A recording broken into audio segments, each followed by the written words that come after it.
काम करती हूँ। बहुत ही सुंदर एक बेटी विवाह गीत लेके आई हूँ। कैसा लगता है कमेंट में आप लोग जरूर बताइएगा। गुनगुन अपने पिताजी से पूछ रही हैं कि पापा ऐसा अत्याचार बेटियों के साथ क्यों होता है। और हम ही एक नहीं हमारे समाज में पूरी बेटियों के साथ ये होता है कि बेटी एक मतलब देश से पराई दूसरे धन कर दी जाती है और बेटे पतों को मतलब अपने पास रख लिया जाता है। तो वो लड़की पूछती है कि मतलब गुनगुन अपने पिताजी से पूछ रही हम हैं। ही पूछे हैं। हाँ, तो इनके पिता क्या जवाब देंगे अभी आप लोग गीत के माध्यम से सुनिएगा, लेकिन लास्ट वीडियो तक बने रहेंगे तभी दोनों लोगों के। इसमें रुलाई भी होती है, दर्द भरा भी गीत है क्योंकि बेटी से प्यार से पूछती है, बाप उसको उस तरीके कहते हैं तुम पराई धन थे इसीलिए।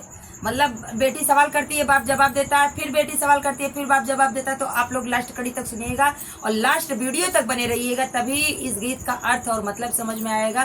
तो प्लीज आप लोगों से मेरा विनम्र निवेदन है, हाथ जोड़ के रिक्वेस्ट है कि आप लोग सुनिएगा और ज्यादा से ज्यादा शेयर करिएगा, हर एक बेटियों तक जाए, हर एक पिता तक जाए, कि अच्छा संदेश से पहुंच सके।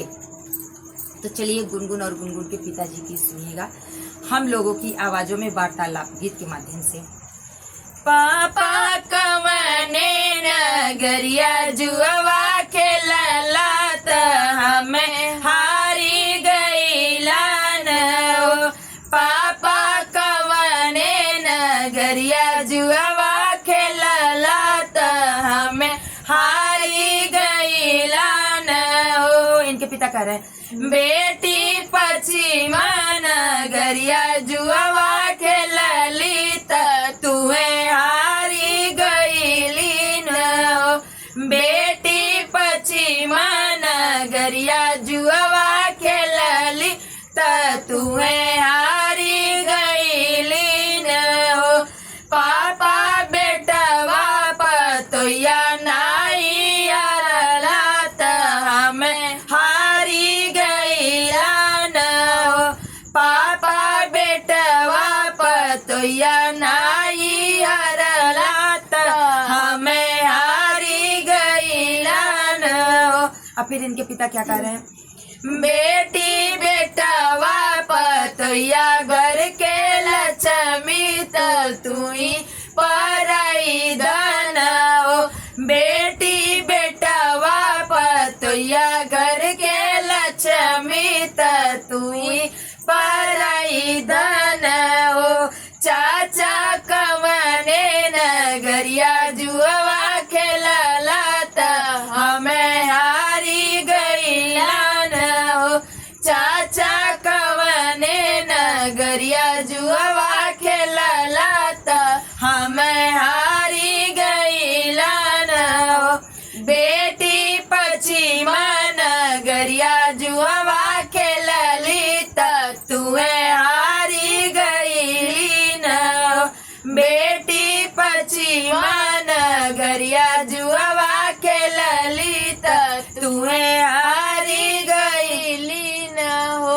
चाचा बेटवा पतोया नाही अरला त हमें हारी गईला न। चाचा बेटवा पतोया नाही अरला त हमें हारी गईला न। बेटी बेटवा पतोया घर के लक्ष्मी त तुई हारी गन। बेटी बेटवा पतोया घर के लक्ष्मी त तुई पराई धन। भैया कवने नगरिया जुआ खेलला त हमें हारी गईला न। भैया कवने नगरिया जुआ खेलला त हमें हारी गईला न। बहिनी पश्चिम नगरिया जुआ खेलली त तुहे हारी गईली न। बहिनी पश्चिम नगरिया जुआ खेलली त तुहे हारी गईली न। भैया भैया भैया नाही हरला त हमें हारी गईला न। भैया भैया भैया नहीं अरला त मैं हारी गईला हो। बहिनी भैया भैया घर के लक्ष्मी त तू ही पराई धन हो। बहिनी भैया भैया घर के लक्ष्मी त तू ही पराई धन हो। तो एक लोगों से नहीं, अपने भाई से भी, अपने चाचा से भी, अपने पिता से भी पूछी। लास्ट में ये जवाब मिला कि लड़कियां पराई धन होती हैं और बेटा और बहू घर की लक्ष्मी होते हैं।